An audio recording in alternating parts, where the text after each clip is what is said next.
ಜನವರಿಯಲ್ಲಿ ಬಿಎಂಟಿಸಿ, ಫೆಬ್ರವರಿಯಲ್ಲಿ ಮೆಟ್ರೋ, ಈಗ ಮಾರ್ಚ್ನಲ್ಲಿ ಆಟೋ ಮೀಟರ್ ದರ ಏರಿಕೆಯಾಗಿದೆ. ಮಾರ್ಚ್ 2ನೇ ವಾರದಲ್ಲಿ ನೂತನ ಆಟೋ ಮೀಟರ್ ದರ ಜಾಸ್ತಿ ಆಗುವ ಸಾಧ್ಯತೆ ಇದೆ. ಮಾರ್ಚ್ 12ರಂದು ಸಂಚಾರ ಪೂರ್ವ ವಿಭಾಗದ ಡಿಸಿಪಿ ನೇತೃತ್ವದಲ್ಲಿ ಮೀಟಿಂಗ್ ನಡೆಯಲಿದೆ. ಮೀಟರ್ ದರ ಪರಿಷ್ಕರಣೆ ಆಗಲಿದೆ. ಕಳೆದ ವರ್ಷವೇ ದರ ಏರಿಕೆ ಮಾಡುವಂತೆ ಆಟೋ ಚಾಲಕ ಸಂಘಟನೆಗಳು ಮನವಿ ಮಾಡಿದ್ರು. 1 ಕಿಲೋಮೀಟರ್ಗೆ 5 ರೂಪಾಯಿ, ಮಿನಿಮಮ್ ಆಟೋ ದರ 30 ರೂಪಾಯಿಯಿಂದ 40 ರೂಪಾಯಿಗೆ ಏರಿಕೆ ಮಾಡುವಂತೆ ಮನವಿ ಮಾಡಿದ್ರು. ಹೀಗಾಗಿ ಮಾರ್ಚ್ 12ರಂದು ಸಭೆ ನಡೆಸಿ ದರ ಹೆಚ್ಚಳ ಮಾಡೋ ಸಾಧ್ಯತೆ ಇದೆ. ರಾಜ್ಯದ ಜನರಿಗೆ ಮತ್ತೊಂದು ಬೆಲೆ ಏರಿಕೆ ಶಾಕ್ ನೀಡಲು ಸರ್ಕಾರ ಮುಂದಾಗಿದೆ. ಮೆಟ್ರೋ ಬಸ್ ದರ ಬಳಿಕ ಈಗ ಹಾಲಿನ ದರ ಹೆಚ್ಚಳಕ್ಕೆ ಮುಂದಾಗಿದೆ.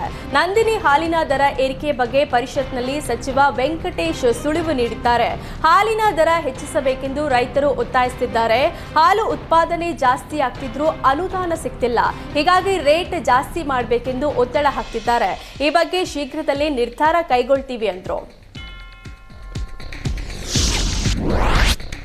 ರಾಜ್ಯ ಸರ್ಕಾರದ ವಿರುದ್ಧ ಖಾಸಗಿ ಸಾರಿಗೆ ಒಕ್ಕೂಟ ಮತ್ತೆ ಸಮರಕ್ಕೆ ಸಜ್ಜಾಗಿದೆ. ವಿವಿಧ ಬೇಡಿಕೆಗಳ ಈಡೇರಿಕೆಗೆ ಆಗ್ರಹಿಸಿ ಹೋರಾಟಕ್ಕೆ ಸಜ್ಜಾಗಿತ್ತು.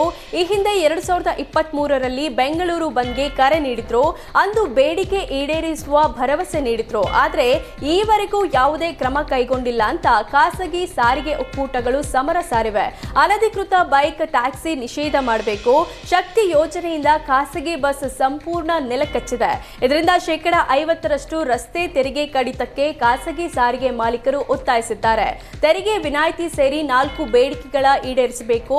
ಇಲ್ಲ ಅಂದ್ರೆ ಮಾರ್ಚ್ 24ರಂದು ಸಭೆ ನಡೆಸಿ ಕರ್ನಾಟಕ ಬಂದ್ ತೀರ್ಮಾನ ಮಾಡೋ ಬಗ್ಗೆ ನಿರ್ಧಾರ ಮಾಡ್ತೀವಿ ಅಂತ ಖಾಸಗಿ ಸಾರಿಗೆ ಒಕ್ಕೂಟ ಅಧ್ಯಕ್ಷ ನಟರಾಜ್ ಶರ್ಮಾ ಸರ್ಕಾರಕ್ಕೆ ಎಚ್ಚರಿಸಿದ್ದಾರೆ. ಕಾಂಗ್ರೆಸ್ನಲ್ಲಿ ಮತ್ತೆ ಮೀಟಿಂಗ್ ಪಾಲಿಟಿಕ್ಸ್ ಜೋರಾಗಿದೆ. ಡಿಕೆಶಿ ಮುಂದಿನ ಸಿಎಂ ಕೂಗು ಮಧ್ಯೆ ಸಿಎಂ ಬಣ ಆಕ್ಟಿವ್ ಆಗಿದೆ.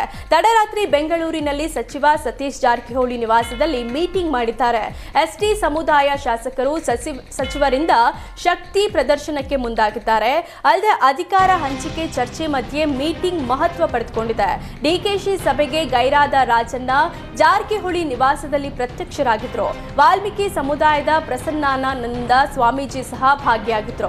ಸಭೆಯಲ್ಲಿ ಸುರಪುರದಲ್ಲಿ ಮೆಡಿಕಲ್ ಕಾಲೇಜು ಸ್ಥಾಪನೆಗೆ ಒತ್ತಾಯಿಸಿದ್ರೆ 25 ಎಕರೆ ಜಾಗ ಹಾಗೂ 25 ಕೋಟಿ ಅನುದಾನಕ್ಕೆ ಬೇಡಿಕೆ ಇಟ್ಟಿದ್ದಾರೆ.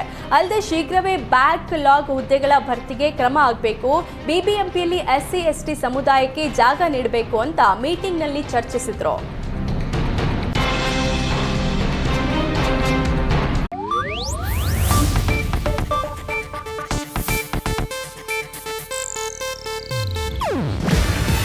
ಇದು ಏಷ್ಯಾನೆಟ್ ನ್ಯೂಸ್ ನೆಟ್ವರ್ಕ್ ಪ್ರಸ್ತುತಿ.